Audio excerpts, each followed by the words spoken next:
what's it called? Passion Conference in Houston. Mm-hmm. And it was on Valentine's weekend in 2014. How old were you, if you don't mind me asking? 20. Okay. 20, yeah. All right. And so, so we stayed in a hotel together, and then we went to the Passion Conference. And in the middle of the night, we were getting ready to go to bed, and I felt... When deep love is mentioned, immediately the variety of people that are a volunteer, or even myself, I just fall into this trap, which is that deep love is an organization, deep love is a ministry. Terms that we've really invented in the last few hundred years within especially the western side of the world, where all of a sudden we hear a church and then we associate it with a place. We realize that others, the body of Christ, those that are listening right now, would hopefully learn what deep love is, which is an ask, it's a call, it's a reminder that they are surrounded by opportunities to love deeply, love well, and love authentically. Welcome back to the Deep Love Podcast. I'm Chase. I'm Raul. He's got what I think is a new hat on. I got a little bit of a dry cough today, but we're going to make it through. That's right. Balancing it out with a little bit of comedy here at the start, because today's conversation is a personal one. Yeah, for one. me and Raul and our guest, Kelsey. She is a sister. She is a mother. She's a friend. She's been a part of the Deep Love family for a good while now. And her husband, Nash, is a close friend of ours, brother of ours. Yeah. Someone who we served alongside many times, someone who we traveled with, someone who we had lots of laughs with over the course of our time with him. And today, in honor of Nash's birthday and his life, we're looking forward to be able to just talk with Kelsey about him, about their journey together, about their kids, about how he just loved, about how he served Jesus and how they did that together. Yeah, I mean, to break the ice, right, we're going to kind of acknowledge the fact that there's viewers that know maybe somewhat of the story we're going to go into, but the reality is I don't think that story holds the full understanding of what the point of this is, which is it's not it's not news to everybody, but yes, Nash is no longer with us. He's transitioned, as I like to say. It reminds me of a Billy Graham quote, which is, one day you will see the headline that Billy Graham is dead. Don't believe a word, because I am as alive as ever. I've simply just changed locations, meaning my zip code changed, but I'm more alive now than I am forever.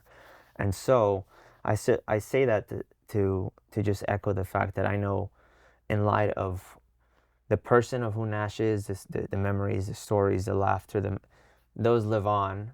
And I think the person that we have today can echo those most personally than ever. And we'll see how the Lord leads her to share as much as she feels led to.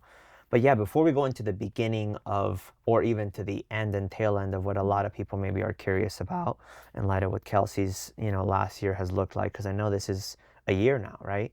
Yeah, September will be a year. Literally. I want to actually address the fact that, hey, this is probably not what you envisioned a year ago, what your life would be looking like today, right? So the woman that sits with us today, most likely either is stronger, we hope, more intimate with the one who wants to draw near to those that feel isolated and alone. And there's somebody, I think, that's going to tune in that's going to have to know that this idea that comfort doesn't just come in a vacuum, but it comes by the fact that you draw near to where comfort is most available. And so before we go into that, I thought most appropriately that you're with us. Nash, I pray, is listening, in all honesty. I'm not going to get into a theological conversation about that, but I pray, even in light of the spirit behind it and the Lord in tune with us here right now, that is present. And so I'd like to actually, as I think it would please him if he was present, to get to know Kelsey and just kind of rewind the clock and really get to know who was Kelsey growing up, childhood, parents. Was Christ and a faith even something that mattered, or was that later on in life? Was that something you cultivated with your husband? Take us back, however way you feel led, Kels. So I grew up in a Christian family, Southern Baptist. I went to private school my whole life. Okay. But with that being said, I think a lot of people look at private school and they're like, oh, these kids haven't gone through anything. But it's the same thing as public school. You just have less amount of people there, so you have less amount of problems. But with that being said, by the time I graduated high school, I didn't want anything to do with God because I was tired of like fake religious people. So I can remember graduating from high school, and I always had conviction. I always had a tenderness of like what God would speak to me, but I just wanted to be done with like the fake religious stuff. So I would go out, I would party, I'd have a great time with my friends. The stockyards were my stomping ground. Every Thursday night for college night, Friday night, like we were all there having a great time. And I He's giving me the look because I still do that, and I know you do. I think we went dancing for your birthday with Nash. Yeah, so that's still my outlet. That's but okay. That's okay. Jesus can actually, be I there. forgot he did.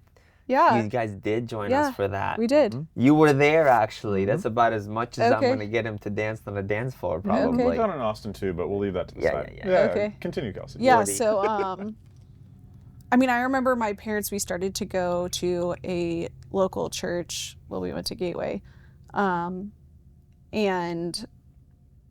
my parents kind of like stepped out of the like Baptist, more like religious type feel. But I remember they were inviting people over for a prophetic night. And I would talk to my friend. I'm like, we have to leave. This is freaking weird. These people are coming over for like some woo-woo prophetic night. Like, let's just go. Which is so funny now to like see where I'm at now. But anyway, I think I was trying to find my identity in all of the wrong things. I ended up dating a guy that had a drug problem, and he was actually a drug dealer. And he was atheist, and I just can remember like there were times I wouldn't go home, and I would just like crash at hotels, and not necessarily for anything. It was just so that I could stay out later. But during all of that, there was something in my spirit that was like, why am I continuously driven to the same kind of people? And in all of that, like I would go to church with my family on Sundays, but I would still feel the conviction from my choices like during the weekend. And so in 2014, I had a friend that I got in. This is actually going to be really cool. I have a friend. It's just cool to watch how like God lined up the pieces. So my friend and I, she invited me, and we were like connecting basically through, I guess, walking with God, but not walking with God. We would like encourage each other and be like, hey, how are you doing? And then I screwed up. Like that would just like be the thing. But anyway, so we went to, what's it called? Passion Conference in Houston. And it was on Valentine's weekend in 2014. How old were you, if you don't mind me asking? 20. Okay. 20, yeah. All right. And so, so we stayed in a hotel together, and then we went to the Passion Conference. And in the middle of the night, we were getting ready to go to bed, and I felt like just this spirit of fear that was paralyzing. And I looked up, and there was a demon floating above the TV. And like, I'll never forget it. Like, I think God allowed me to see into the spiritual realm as I was like really in a place where I was walking back with God to make me more aware of stuff. So anyway, we went to the Passion Conference. All of that happened, but I ended up like having an encounter with Jesus and gave my life back to God. But I don't even know like why I brought that up, but it was just like part of your story. It's part of my story. And I think that allowed me to see into a spiritual realm, to be like, all of the stuff with Holy Spirit, all this stuff, everything leads back to Jesus. And so I've always said, he's heard me say this, well, one saying is like, whatever the church avoids, Satan invades, right? So wherever you leave room, he'll happily take that real estate. It's free. Why not take it? Your mind, your heart, your past, your future, etc. Fill in the blank. But I just was literally just doing the study with a group of people I pour into every weekend, in light of like the idea of Exodus and Egypt and this like period of solitude. but really what they feel is punishment and isolation and, silence, right? God's not speaking, God's not talking to us. We've fallen so far. And yet the idea of how he ushers in his voice is by sending oppressors. Yeah. Right? It says that Pharaoh didn't know these people, meaning the era of Joseph is gone. This new Pharaoh comes in. These people are way too populating, way too many people, Israelites. We need to oppress them down. And that's actually as a response for them crying out to God. Yeah. And so I don't know if what you're about to do in this conference is even you, but you know what? Yeah. How am I going to reveal myself to you? By allowing me to show you the darkness that you're actually a prime resident. You're paying HOA. You have rent paid every month.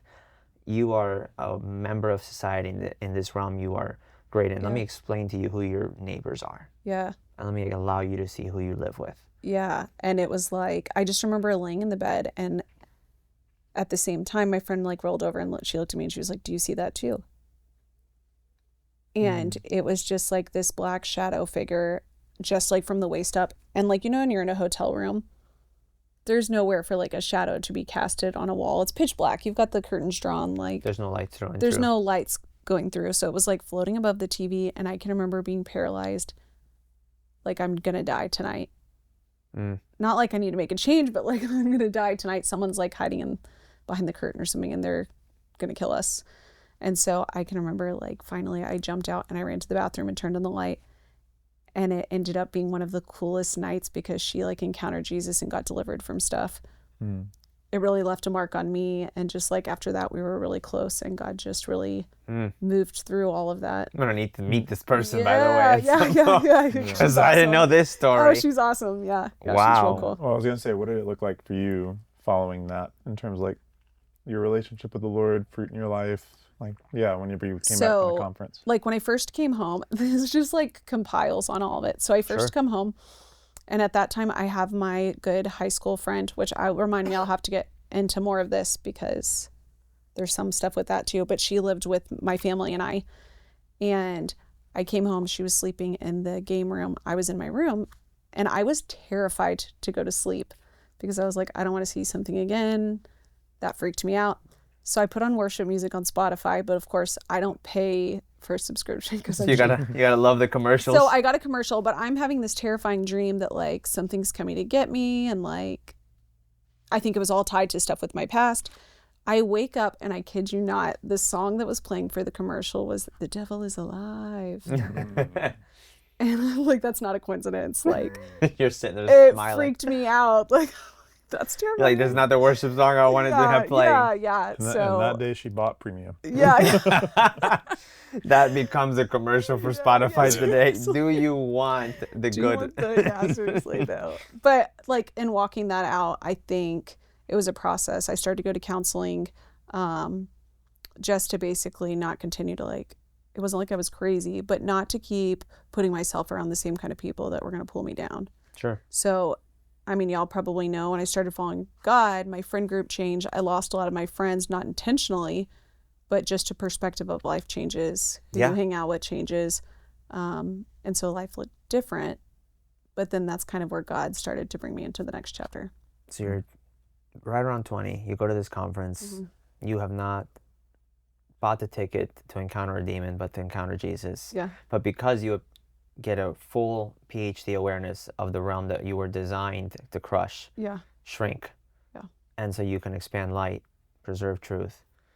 None of that's probably aware to you, but just, this is not just some like time, space, and matter.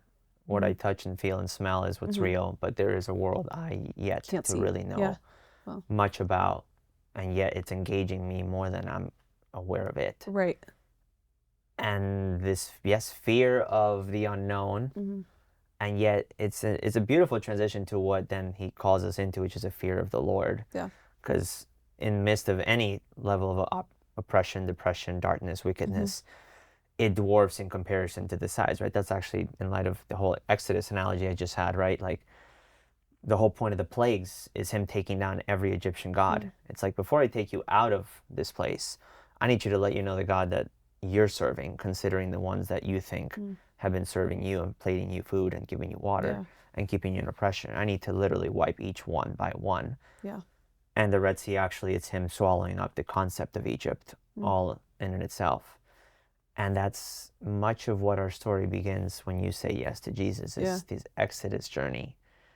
Isn't like, campfire songs and worship music. It's like toiling with your past and getting it weeded out and pulled out in ways that you certainly did not expect.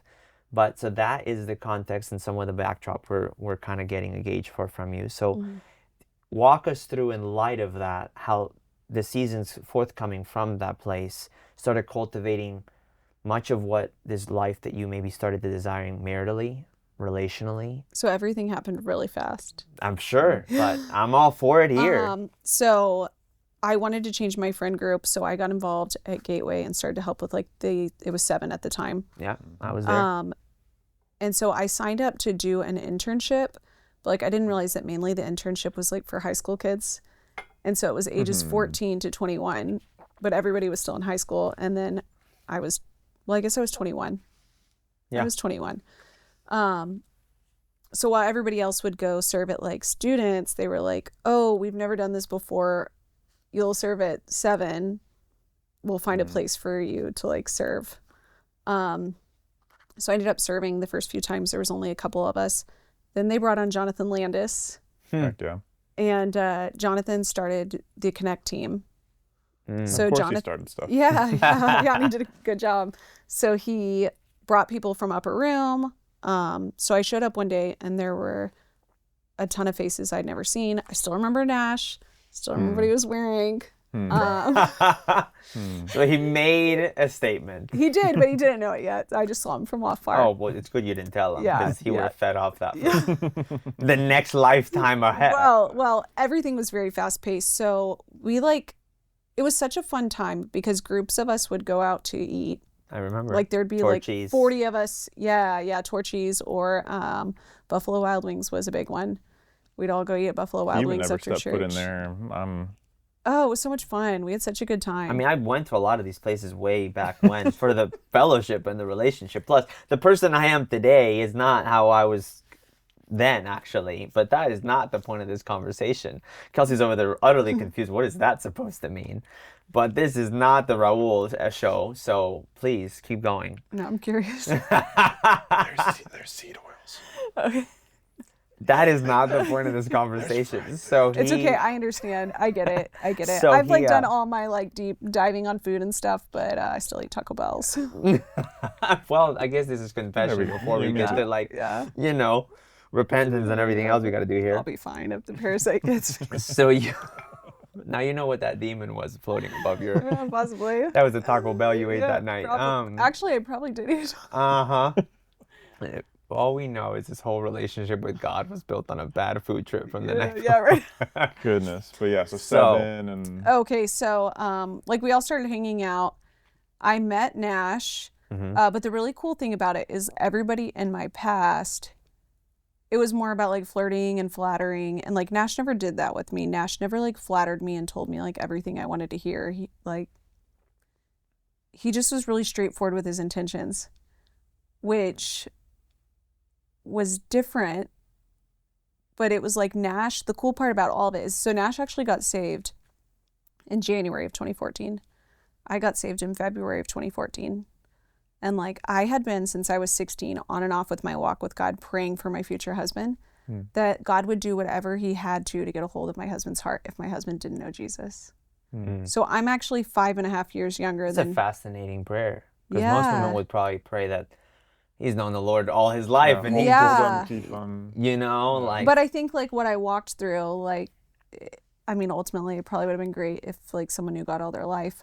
But I think when you can relate, where you've both walked through hard things before, sure, it sets such a different precedence in your relationship, but also that you just love people a heck of a lot bigger because you've gone through hard things. You know how unlovable you were. Yeah, Absolutely. exactly. Well, and Luke, if you're forgiven much, you love much. Absolutely. Yeah. Empathy will never be able to even wash the shoes of sympathy. It's just the reality of it. Well, it's true, yeah. So, you can continue. Nash is wearing an outfit you've never forgotten to this day. Yep, that's right. And he is intentional. And yeah, he really was. He doesn't flirt. No. Which is fascinating because he flirted with me half the time. But here we are. So He didn't flirt with his future wife. That's a different show for another day. He was just like, Nash was such a lover, and like he loved people really big. And I think when you've been through a lot of pain in your life, you love people really exceptionally because you know what it's like to really hurt. So I remember we hung out, we went and he ordered food. At the time he didn't know I don't like spicy stuff. So he got like bacon wrapped jalapeños, some kind of like total bro meal. Yep. He was selling me on bacon wrapped jalapenos the first time we ever hung out. Oh, but I love them now. I freaking love them. He would make them at night. He would tell me how much you love them. Oh yeah, now. It was like our midnight like snack. We'd watch Walking Dead, and I was wondering who influenced who. It's really questionable, honestly. Like I think we morphed each other a little bit. Like I got a little. I think that's biblical. I don't know if the word of God uses the word morph, but you know. I think that's a really good way to put it. Yeah. There's so many stories. So anyway, like we went and hung out, and he was looking at shoes for himself, and he was like, "Do you want a pair of shoes? Like I'll buy you shoes if you want shoes." And I was like, "That's weird. Why are you trying to buy me stuff?"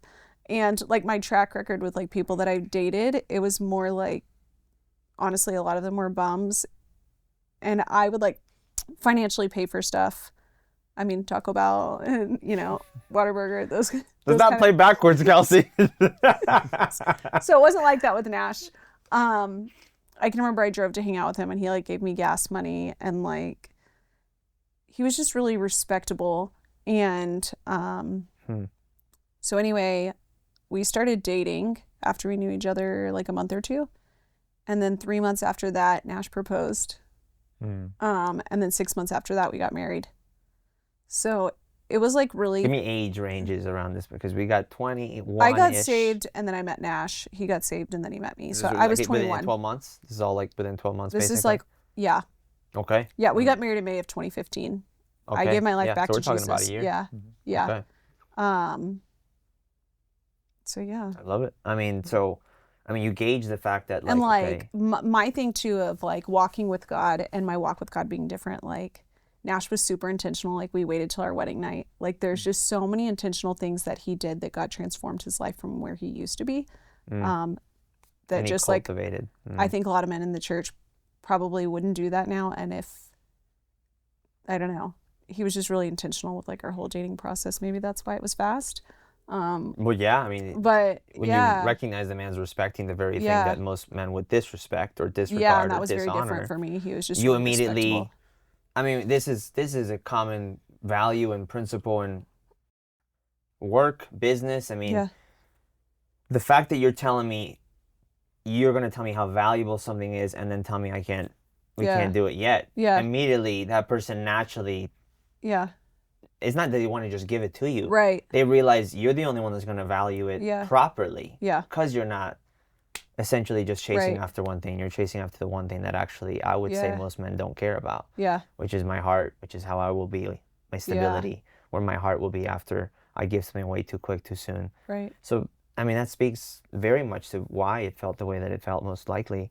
And especially to, again, the whole point of this is people are listening. Yeah. Is this gauge of like, you know, perfect woman, perfect man, perfect scenario, perfect courtship, all the perfect just doesn't exist. Yeah.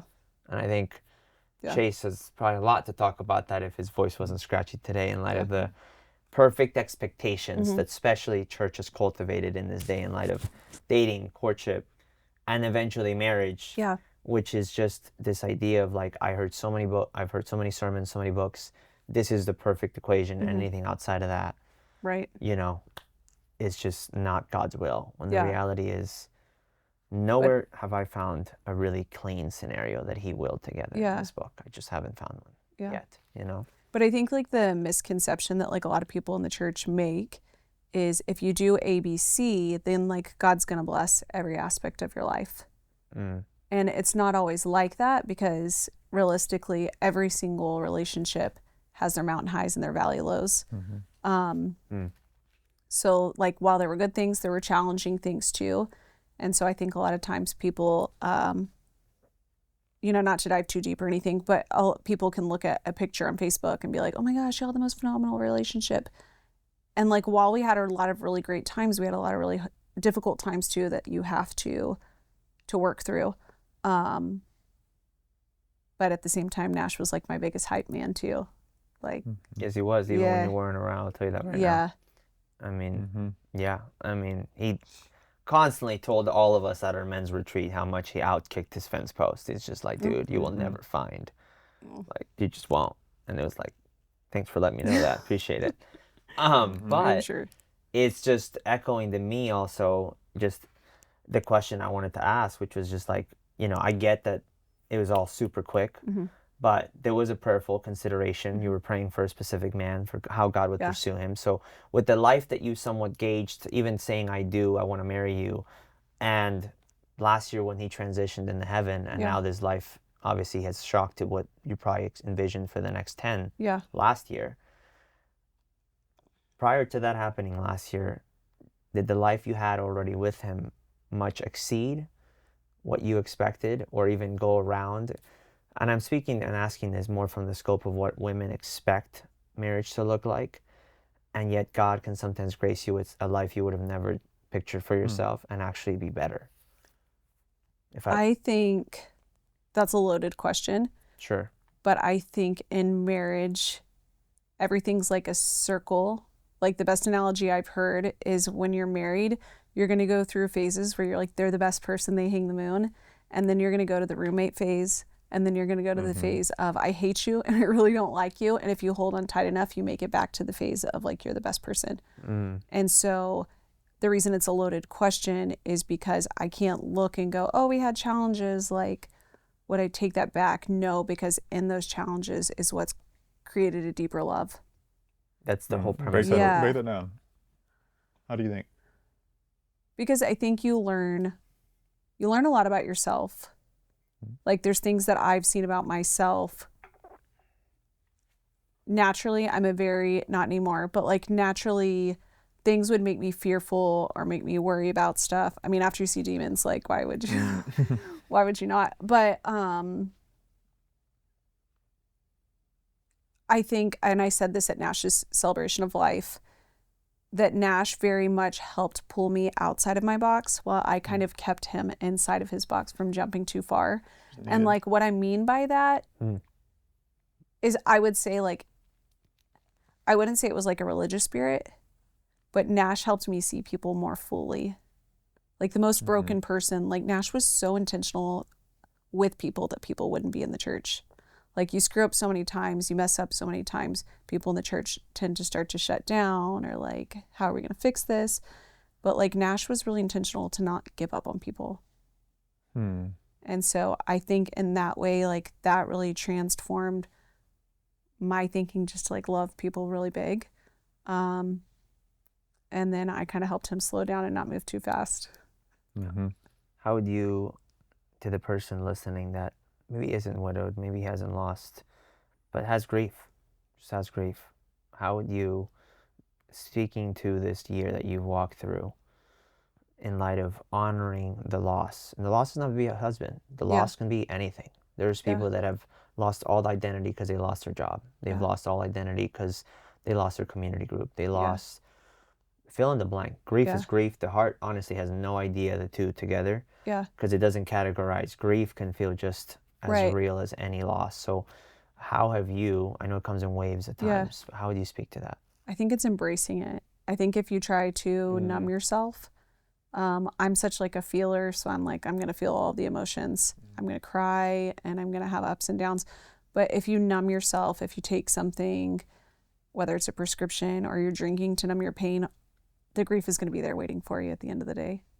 So you're either going to have to deal with it head on or you're just going to be stuck and you're going to prolong your process of grief. Would you say it accumulates? And that's why when people numb it, when it comes right out, at some point it's like pressure? I think, I think if you numb it, then I think eventually it's just going to slap you in the face. The grief doesn't ever disappear. You're just numbing yourself from what you don't want to deal with. So once you get off from whether it's alcohol or whether it's prescription meds, it's going to be right there waiting for you to deal with once you come off your high. Yeah, no, I agree. And it reminds me in Numbers 21, it speaks to this narrative of the Israelites. They went through the whole water, give us water. You've brought us out to kill us, griping, complaining like 2-year-olds. Then, first was manna. just keeps going in phases. The idea of, you know, was God trying to get them out of Egypt, or was God trying to take Egypt out of Israel? You know, that's the dynamic that we have, right, in the wilderness. And yet there's a phase where all of a sudden he shifts, right, where he stops treating them like newborns and he stops treating them like toddlers, and all of a sudden it's like, okay, we're like a few miles away from this promise. We're either going to stay here for a long time, but this is going to determine, and he ushers in serpents. And it starts to kill and decimate people. And we can go down the weeds of why would he do that and such. But the reality is the solution that he offers them is fascinating, which I think speaks to what you just said, so it doesn't sound like a rabbit trail. He tells Moses, hey, go grab your rod, your staff, same one he raised up. And he says, grab this serpent, wrap it around the stick, stick it in the ground, and have these people stare at it, which speaks to your demon situation, right? Like the only way through the thing that you will avoid and numb or isolate or medicate at all costs, especially the feeling or the people-pleasing mindset that avoids pain and pressure and struggle at all costs, will essentially at some point realize that the only way to actually get past this point is to stare at it. And some point in this process of staring at the thing that's tyrannically oppressing you down starts to shrink down. And you have to go through it. I think the best analogy I've heard is, like, I personally feel I will get stronger, but like grief is something that I'm going to carry till the day I see Nash again. It's like having a huge rock in your pocket, and at the beginning the rock feels really heavy, but the more you carry it around, the stronger your legs get to carry it. So it's like I feel stronger, but there are moments that like I fall apart, and like I know I post a lot and I talk a lot about my journey and what God is doing, but there's still moments where I'm laying on the floor crying. You just want that rock out of your pocket. Yeah, and it's unfortunately it's not going like to leave. No. But Jesus stays. Right. It's the thorn in Paul's flesh, but you take it. No. I'm not removing it. Who are some of the people that you want to like honor and point to that's helped you carry that rock in your pocket? Oh, that's a challenging question. Because I feel like I've had so many supportive people that if I like pointed to one specific person or like a couple people, then there'd be the other people that'd be like, what did I do? That is the people pleaser right there. It's like, wait, I need to know how to please everybody in this question. No, just point out some people coming to mind right now. Never forget this, Kelsey. If anyone feels offended by your lack of acknowledgement, they didn't do it for him. They did it for you. I think the thing is a lot of people don't know how to support grieving people because it's just like, oh, she looks happy now. She's healed. That was going to be my next question. Just call out those people. My sister's been really awesome. She's just been like super intentional. My parents have been great, both my sisters, just to like sit with me because there's really nothing that you can say. And I think in the beginning, people want you to be healed and be better, and they hate that you have to walk through it. But my sister's just been like intentional to step in and like watch my kids when she can. My mother-in-law's been awesome. Nash's family's been great, just to like, his mom probably understands the most because she's grieving a child. I'm grieving a spouse. So those pains are so different. No grief is comparable, but we're able to relate a little bit more. So she's been really great too. And I've had people, my friend that I actually saw the demon with, she's been awesome. Her and her family just have been really supportive and just blessed me in ways that I can't even put the words. Yeah. Yeah. And then again, this may be another layer of a deeper question, but have you seen that rock of grief also being carried by your girls? And or how as children have they processed this? So when Nash died, it was a couple weeks before my oldest Sage's birthday. So she was 5, almost 6. Hazel was 3. So I waited, and my sister was watching the kids while Nash was in the hospital. But my oldest daughter, it hit her a lot more. Like when I had to tell her Nash died, that was like one of the hardest conversations you don't want to have with your kids. And like the first thing, like to a kid, like important stuff is like, who's going to make my boiled eggs? And who's going to throw me on the bed, because Nash would throw her on the bed a million times and have her say the most off the wall things while they would go back and forth. And she cried, and I just remember holding her and like carrying her back to the car. And then Hazel was so little that I don't think she fully understood, where she would like ask like, oh, is daddy coming home? It fades. Yeah, quicker. It was really hard for her to like, The memories aren't as solid. it wasn't hard. It was harder for her to like understand he's in heaven. Like to her, I think she was thinking that's a road trip or something. But overall, kids are like super resilient, and my kids are in play therapy. And so that has been super awesome for them, like a safe place where they can talk about things. But overall, I think the thing that I love the most is we talk about Nash all the time. And I think that's the best thing you can do when you have kids that are grieving, is not think that they don't understand or that their emotions aren't important, but like telling them funny stories about him, or what do you think that's funny about daddy? And that's been really good for them. What would you say in light of the same light of what Chase just did, which is, I know that there's the hard seasons. I know that we have no idea the context of where you were when that happened, that news, that call, that whatever happened, how it looked like for you. But in regards to honoring who that man was, you tell us about Nash as you met him and as he developed to the man before he transitioned. So what sticks out for you? the cool thing about Nash is when we started dating, again, like he was intentional. And I remember him sitting down. He was like, I've got to tell you some stuff. When I tell you this, like, you probably won't want to date me anymore. Like, you may not, but I'm like really putting everything on the line. Again, the time frame was short, so it wasn't that far in. But he opened up about his testimony and told me like everything about his story, that he had had a drug problem in the past. He had done some time. And like the same thing when he asked my dad if he could marry me, he like sat my dad down and told my dad his whole testimony, which was really cool. My dad was like, I don't care where you've been. I care where you're going. That must have put you almost in tears, I'm sure. Yeah. Yeah. And so just to watch like the man that Nash turned out to be is like nothing far but a miracle from God. And I'm sure like y'all have heard his testimony, and nothing else worked in his life but Jesus. Rehab didn't work.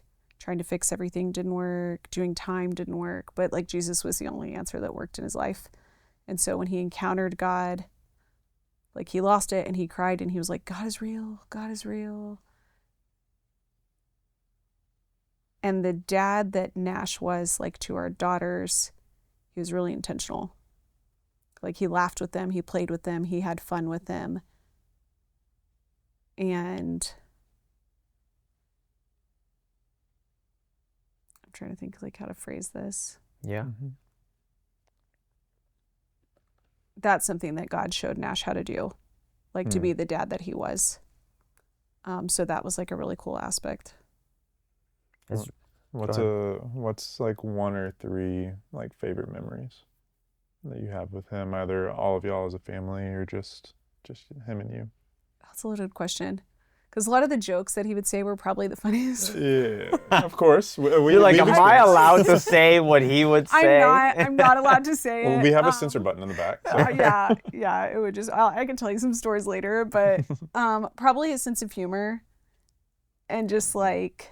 He would shock the balloon it was shock out value. of anybody. But it's funny because like I always thought like maybe that's just Nash, but that's genetics, man, because my little 4-year-old, she does the same thing. She like looks at someone with that smirk and she's like, I'm about to say the most off the wall thing to see what kind of reaction I'm gonna get. Yeah, I think it was Nash. just his sense of humor and like his love for people. Yeah, it was a backdrop contrast, right? Because if all you have is someone trying to shock value, Yeah. that's somebody that's so insecure that's just trying to draw attention to the very thing that they think is the best, which is their comedic ability. And it's like, don't look at all of my bad, just look at how funny I am. And yet the way you backdrop that is by you pressing into someone in their value. Yeah. Versus, I'm gonna make you laugh so hard you don't have to ever ask me any deep questions. Right. Instead, he would do that so that person would feel so comfortable that when he said, okay, now that we're done, so. Yeah. And he would just go excavating is the Yeah. right word. Yeah. He wouldn't dig. He would just he would have Yeah. a drill. Yeah. But he did it with the sake of what he believed he had been transformed from. Yeah. And you can speak to that probably even more boldly than I can. Yeah, I just feel like, I don't know, everything that I walked through and everything that Nash walked through, like, I know that our relationship was something that God brought together. Every valley that we ever walked through, like, I would walk through all of that again, because it was so refining for me, but at the same time so refining for him. And I think it really, I'm trying to think of the words. Like, it really made me the woman that I am, as far as like really just like trusting God. But then it also like really developed and grew Nash as becoming a husband and becoming a father, and maturity and different stuff like that. How would you say, because I know that man traveled to Africa pretty often in relationship to a married man with 2 kids, and you supported it, to my knowledge, unless I got the wrong story. Yeah, no. You For supported sure. it. I'm pretty sure you went recently. I did. Right? Yeah. So in honor of him, you wanted to honor the very thing that he had a heart and devout desire to go do. You came out to the streets with us, I remember once, to actually gauge what in the world are you getting involved with. Yeah, I think the girls came too. And there's an element of just you supported the fact that he was stepping into the most uncomfortable. And in some ways, it's a backdrop to his past, right? Because he didn't step into like children's ministry. Yeah. He stepped into the mire. Yeah. And you just knew without a shadow of a doubt, you're about to probably lead us into a very uncomfortable thing, like the whole house. Yeah. And you supported it. Yeah. Oh, for sure.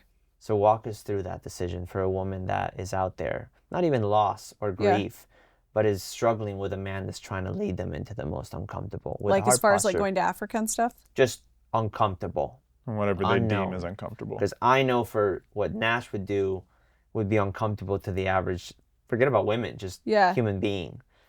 But it always produced fruit. Always. Like, so speak to that from a wife's perspective. So like Nash went to Africa, and that was something I was always really supportive of, because that's like some of the moments where I feel like he was away and that God would really speak to him or download something on him. So actually, like this last trip that he went on last year in May, him and his friend Scott were sitting down, and like God downloaded something on both of them to start this thing called Noka, which I don't know if I'm allowed to say the name or not. So I don't know. If you have to cut that, then okay. But it's basically like an outreach for children to do like sporting events in different places like around the world. And so that's something that's like still in the process right now. Yeah. But I don't know, there was just like encounters that he would have with Jesus. There was one time when he was going to talk to Larry while he was in Africa. I can't remember what it was about, but he just like really encountered God and like started shaking and crying and was like, this is Holy Spirit. This is like what God's about.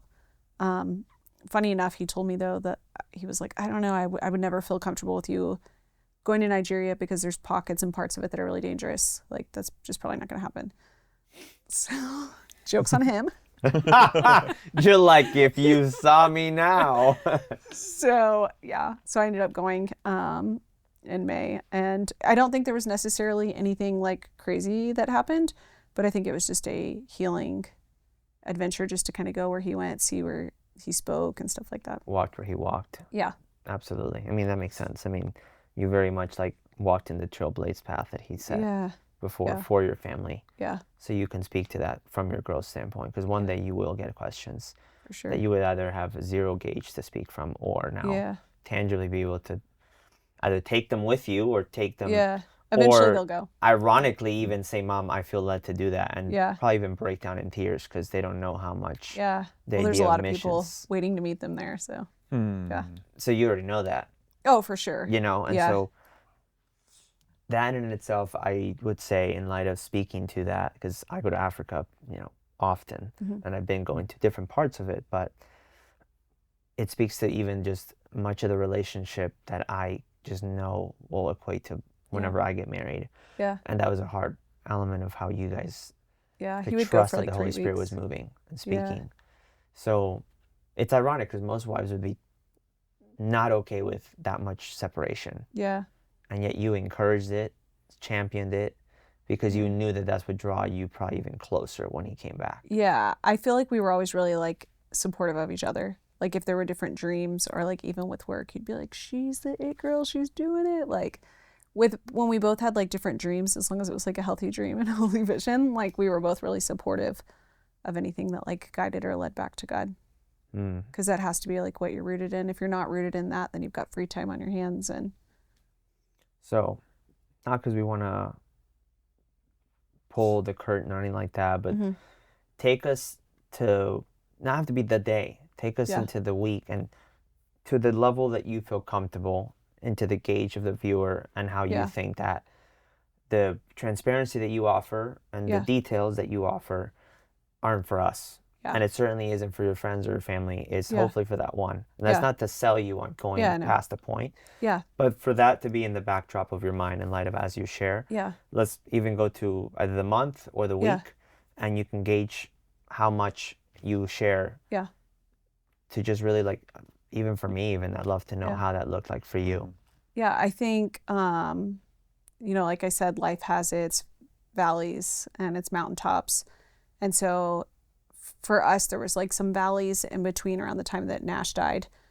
And so that part is more kind of sacred. Sure. But I had gotten the call. I hadn't been able to reach Nash that morning, which was really weird because Nash never really like didn't have his phone on because he was really directionally challenged. He would never leave the house. I mean, it's so true. Like, this is comedic relief that we need right now. Yeah, like he lived in doubt. Like, and he would know this. I would say it to him. How are you still using your maps? You use your maps 5 minutes up the road. So he would never leave the house without his phone. But I tried to call him that morning, and the phone call wouldn't go through. The phone was off. His truck wasn't at our house, so I instantly knew that something was really wrong. So around lunchtime, I got a phone call from the hospital, and they were like, hey, we just wanted to see if you were related to a Nash Trujillo. And instantly I knew, like, this is going to be really bad. And so I said, yeah, that's my husband. And she goes, well, I just want to let you know, like, we have him here at the hospital. And do you know what has happened to him? And I'm like, I have no idea. I've been trying to get a hold of him. And she said, well, he was hit by a car, so you should probably go ahead and get your family to the hospital. And I just remember asking her, I'm like, is he dead? Like, is he alive? Is he dead? And she was like, you should just go ahead and get here. So in that moment, I knew. Yeah, because they'll usually say everything's fine. He's stable. They'll reaffirm some stability. She said for now. That's what I remember her saying, for now. And so I knew something was weird. So I think I went to the hospital. Everything's a blur. I called some friends. People were like, pull over, let us drive you. And I'm like, I'm a go type girl. Like, if something's tragic, I'm going to drive myself and I'm going to get there. I'm not going to stop. So I called a couple of my friends. I called Larry, talked to his mom. And my friends met me in the parking lot and held my hands as I walked up the stairs. Like, I just knew I was walking into something really bad. And I remember getting to the double doors, and the doors open, and Larry was standing there, and he just like looked at me. And I don't remember if I said anything or not, but I just remember his face being like, you knew. I knew. And so I walked through down to the room, and I remember being like, I don't want to just like walk in. I just need to like look through the window so I can see what I'm walking into. I mean, either way, you're seeing the same thing. And so they had Nash on life support. So he was not responsive when I saw him. And so we had to like wait, and people were coming in and out. And my train of thought goes everywhere because it's like such a busy day or tragic day. But we had to wait. So that was like September 5th. And then we had to wait to the following day for them to do a brain scan. And I just remember like there was just so much going on. Everything was such a blur. People were asking questions. People were talking. Everybody had a speculation because of his background that it must have been like drug related or he must have done something to himself. And so obviously like we're not saying anything because our life's falling apart. Like I don't have time to answer questions about a whole back wrap sheet of like what else going on. In the reality, it doesn't change anything. It doesn't change anything. And I get, like, when people die, everybody wants to know why, what happened. Like, Yeah. we're all curious people. I mean, I know I've done it with people. So ultimately, like, they ended up doing the brain scan for Nash. There was no brain activity. And so I had to make the decision, which there really was only one decision, to take him off the ventilator, to which Nash never had a last breath. But the coolest thing about all of it is that week we had all of our friends in globally, people that knew Nash from London, people that knew Nash from Nigeria. And so Angel from Africa came up to the hospital. My friends are at the hospital, and we turned on worship music, and we just like worshiped. And it was painful, but it's like really, you just felt the presence of God so tangible and so close. You're basically echoing what's happening in heaven. Yeah. In a room. Yeah, it was almost like a welcome home. But I think the reality of everything doesn't sit until slowly time goes by, people start to disappear, all of that kind of stuff. But it was really heavy, and I still think at times the reality of it is never going to fully sit. Yeah. I was curious to ask that, right? Like, what does reality look like, ebb and flow, in light of, you know, you got the day of, you got the emotional, this is what just happened. Yeah. But then it usually, I can't say from experience from a husband or spouse standpoint, but Monday still comes. Yeah. Right? And now you are almost 365 days from that Monday. How has that Monday changed from the first Monday, you know? It's weird because it feels like a lifetime since I've seen him, but yeah, it feels like everything just happened yesterday. Like, it still feels really, really fresh. I think what changes the most the closer you get to the year is, like, in the beginning, everybody rallies around you and everybody shows up and everybody's there for you. What can we do? And, like, that's like the hardest question, because I don't even know what I want or need. I can't really answer what do I need, because I don't know how to. Why would I know that answer? Yeah, that would assume that I prepared for this. Yeah, that's a hard. But between then and now, like, my heart is basically just for people to know Jesus through all of this. And, like, there were a lot of prayers that Nash and I would pray together at nighttime, periodically here and there, for just, like, different people to know Jesus that were in his life. And, like, I see a lot of those prayers coming into play. And so it's really cool, like, even when there's tragedy, that God is using all of it to basically be like a footprint for revival that's coming. Yeah. We know God is good. We know that he's faithful. We know that he's true. But there is someone that is going to listen to a car getting struck, your husband being gone, 2 daughters being fatherless, a wife that is widowed, and they cannot reconcile a God that is good. How would you speak to that person? I think God's okay with you being angry. You know, I think there was a lot of times I was angry, but I don't know if I was, like, angry with God. I think I was angry at the situation, angry that someone hit him with their car, like, just all of the, like, what ifs, everything that goes into that. That's a loaded question, because it's really, I don't know, it's like something that you walk through that you have no other option. There's nothing else you can do to I'm such a fixer. Like, if there's a problem, I'm going to fix it. I'm going to make it better. Like, it's just the way I'm wired. You can't fix it.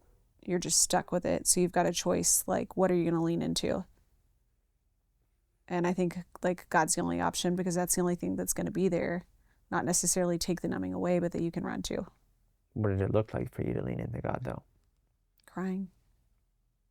I think just, like, crying and telling God all of my feelings, my sadness, the whys, the unanswered questions. And I think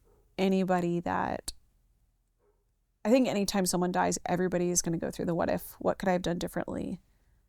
And necessarily, like, I don't think there's anything anyone could have done differently. There's not anything someone could have said.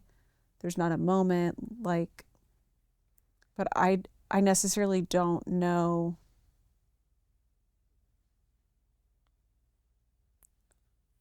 That's a tricky one.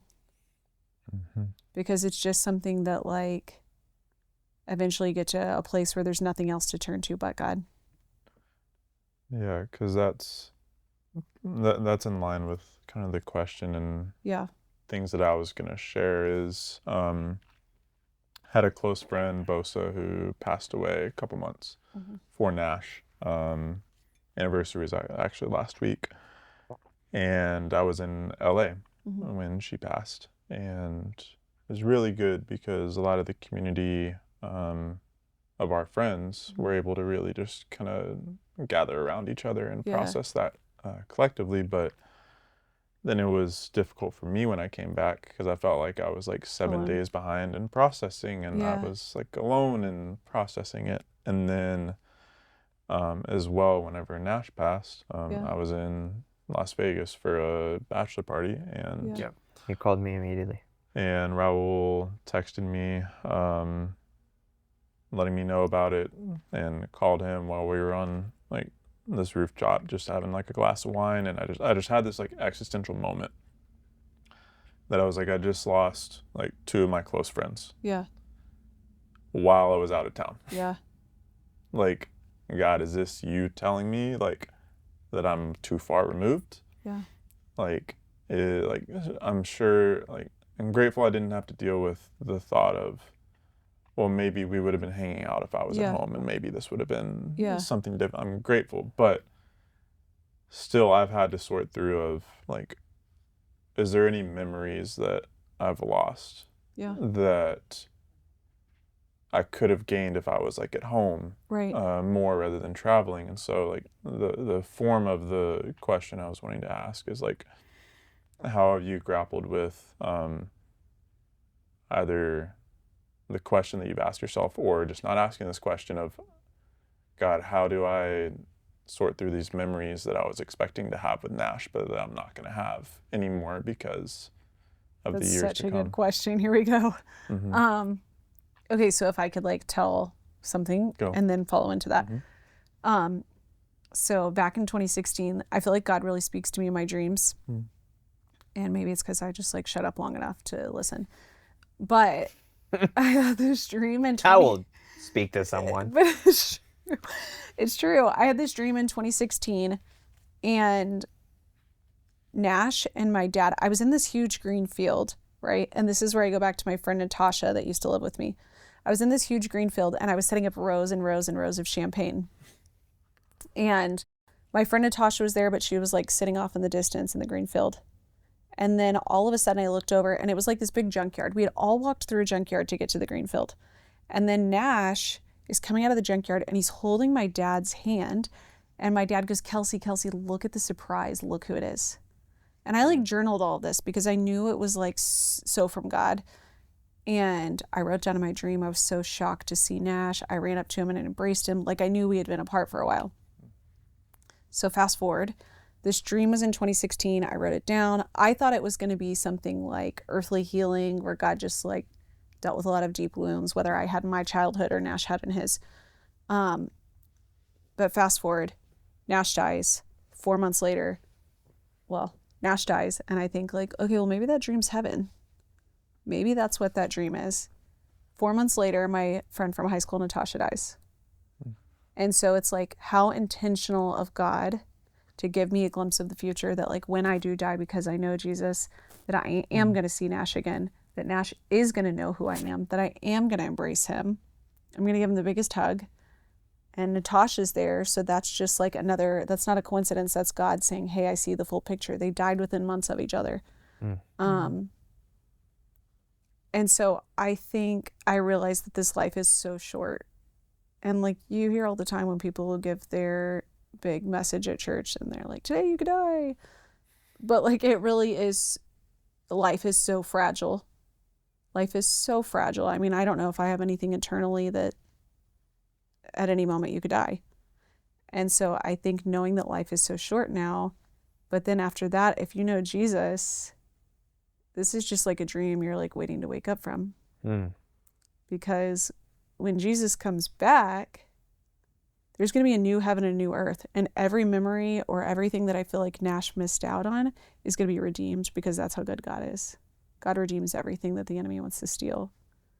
And so Now what I want to do with like Nash's loss is I know I'm going to see him again. So I don't feel, yeah, there's several things where I'm like, he's missing out. This makes me really, really sad.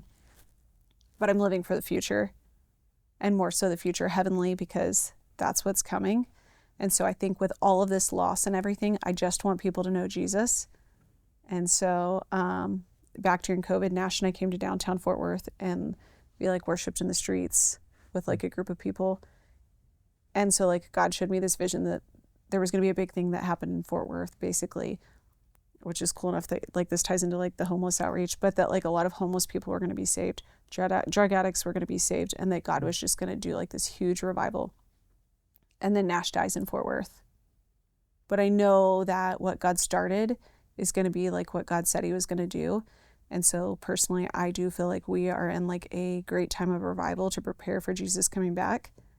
And so like this isn't the end of the story. Amen. So that's probably why I have a hope, because this isn't how my story ends. That's a great answer. Yeah.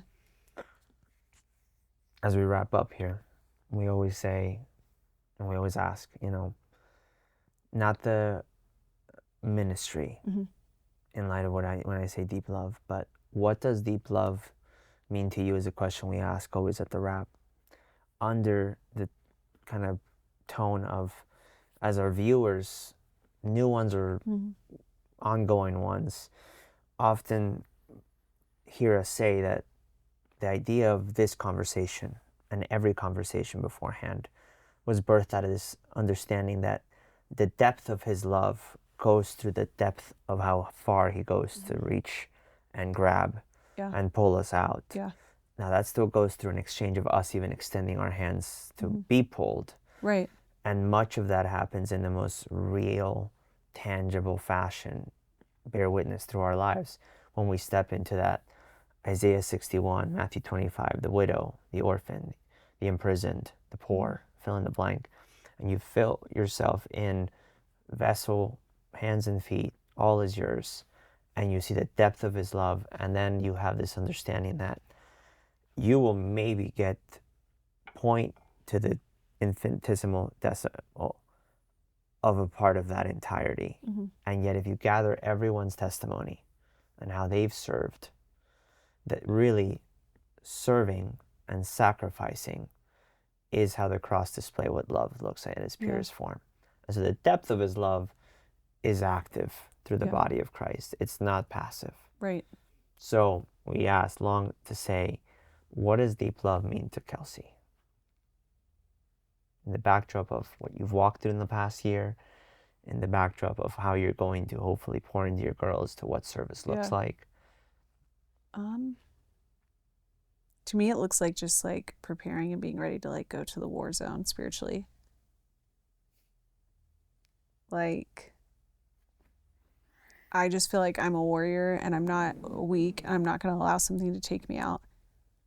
And I think a lot of people in the church are scared of messes, and they all sit in a circle and talk about how holy we all are together. And I'm ready to like, not like the legit war, well, spiritually the war zone, I'm totally fine with like running and dealing with the messies to people and throwing them on my back and carrying them to safety and going in for the next one. And so I think that's what deep love looks like, is it's being intentional with people and being intentional with people in their mess, because we're all messy people. Yeah. That is, if you could honor Nash in any way, shape, or form, I think that answer just did it. Yeah. Because that was the nature of what he did. I'll tell this story because I think it brings a little comedic relief and a wrap. You know, he goes to Houston with us because we kind of somewhat got this grace to go to the people that are on the streets in Houston, and we're partnering with a ministry that Chase has a partnership with out there, and he's like, let's go, you know, let's go. And, you know, he's hitting me with 1,000 questions in one on the way down there. Everyone else is half asleep, and he's just like, what do you think? What do you think? What do you think? And when we get out there, you know, he's trimming hair and cutting hair, and just, which is funny because cutting hair is like a interesting physical thing to trim up the edges that are rough around us and the ones we least want people to look at. And God doesn't make them prettier. He just clips them. And that's how the dynamic of it. And at some point we find out that the night before, those that went ahead of us had our 50-foot trailer broken remember the story. into, and our tracker, which it would just add so much comedic relief to someone like Nash, but it was sitting in I'm just going to say, it was full of Yeah. tampons. And it's all the women's hygiene, and we stuffed a little tracker in there because it's like, who in the world's going to Yeah. steal a box full of tampons? And yet, all of a sudden, we have obviously the broken door, and all we see is our tracker moving all over Houston, which is really not our tracker, it's a box full of tampons moving all over the city. And all we kind of ask is, I want my tracker back. Yeah. You can keep the Yeah. tampons. Yeah. And at some point, we're done with the outreach, we're past, and I look at Nash and I'm like, I want my tracker. Let's go get it. And I'm like, you know what? Let's go get it. Yeah, I remember the story. You told me about And this. so we get in our trucks and caravan our way to, honestly, what you would think is probably the people who stole our tampons. And, you know, you can just see it. You know, Nash we got 3 pit bulls that are staring at us in front of a house and a fence. He was ready. And a recording that says, if you pass this line, we are not responsible. And I don't think he even tuned it all out. Pickup truck rolls up, what's up? And, you know, regardless if they had it, the idea of what you just said, right? He was like, He was ready. you say the word, we're getting this tracker. Yeah. And if we can get your tampons back, we're getting your tampons too. And he did the exact same thing on my literal birthday, just a few months after. We go to a go-kart track. I'm a bit competitive. Yeah. I'm a bit nauseous. Yeah. I cut someone a win, and it's not a competition, but that's just how I am. And the guy gets up and threatens me. And it was ironic because it was just what you said to close. I'm just too in my competitive zone, and this guy comes up with, I'm gonna get my stick, da-da-da. Yeah. And before I can even phase what the guy said, Nash was already in front of me, in front of my truck. What the funny thing is that 9 of us all stood and were like in front of me. Like, you're gonna do what? Yeah. But Nash was the first one. I believe it. He was ready. I mean, that's one thing I never had to worry about. If anybody messed with me, like I had a built-in bodyguard. So, And it says in scripture, always be prepared. Yeah. Not get prepared. That's a dangerous place to be. Yeah. Always be prepared. Yeah. So, when you close this out, Mr. Brown? Yeah. Well, I guess just for one last thing, Kelsey, is there any last sentiments or just things that you want to share about Nash before we wrap this up? Yeah. I think like the biggest thing that I would challenge people is just to like really love people fully. And don't be afraid of a mess, because the mess is where God wants to meet you the most. So. I just brought something up. I'm going to probably get struck by David, but from a season where the enemy would take, or at least on paper it looks like he's taken. Yeah. What is something that without a shadow of a doubt you can say, he can't take this from you talking to somebody? Like talking about my story or what? To you, like in a season that you feel like you lost a lot. Yeah. What is something that you know he cannot take and you should value to preserve it? I mean, I don't think that there's anything the enemy could take from me. And I think losing Nash has like made all fear go away in a healthy way. But like, I'm not afraid to die. So like, if that meant telling people about Jesus and like I lose my life, like so be it, because I would just become more fully alive. So I don't think there's anything you can take. Yeah. Amen. Yeah, that's really powerful. It is. Well, Kelsey, thank you so much for the time. Thanks for having me. Thank you for your vulnerability. Thank you for, while he was alive, sharing your husband with us. Yeah. That's right. Yeah. It was a sacrifice for you, every laugh that he provided to us. Sure. Because it was time away from you and the family. And I think that's a credit to you, but also to him, that I never heard a time that Nash was with us and he was like, oh, Kelsey's complaining about me being with the boys or being in Africa. And we've even talked about it in this conversation. And it's because you saw what he was putting time into as valuable. Yeah. Whenever couples bicker about, oh, well, you're spending time away from the kids because of this, because the other doesn't see what they're spending the time on as valuable. Yeah. They don't honor it. Makes sense. And so you being able to see the worth of his ministry, being able to see the worth of his friendships, which I'm sure came from his relationship with you, and how much worth there was in that. A lot of people received. Oh, I appreciate that. Because of that level of trust. Yeah, I appreciate that. And so, yes, Raul, thank you for also putting this together, man. Yeah. You were the main, I don't know, creative force behind this. And your intentionality as a friend to remember Nash's birthday and wanting to do it for him is really, really special. So thank you for continuing to be a good friend, even almost a year removed. So honor you in that. But yeah, y'all, that'll be a wrap for us today. Thank y'all for tuning in. Maybe in the description we'll put like any of Kelsey's like I don't know if the meal train is still active, but I don't know. But if there's some way that you want to support the family or something, just reach out to us and we can figure out something. Yeah, by the time this episode goes live, we'll have some type of code, some type of Venmo, some type of something to put on there to see how we can support. If you think that this is an option, go read this book, because there's really no option for it. There's not like I'm called to that and I'm not called to that. Well, I just haven't read that here yet. So I'm not saying you're called to sow into this family, but let me tell you something. The widow, the orphan, the imprisoned, the poor, the one that Christ spent the most time with, and it's not out of pity, but out of an acknowledgement of where he finds the most value, because that's where you can lay down your life the most purely. That's when you can step up and just step in, as Kelsey just said. So comment where you're at, where you're listening from, questions you may have for Kelsey that maybe we didn't cover or didn't cover as deeply as you thought, and she will have the grace to either respond or not, because she doesn't have to. But if she does, please comment and maybe she will be able to do so.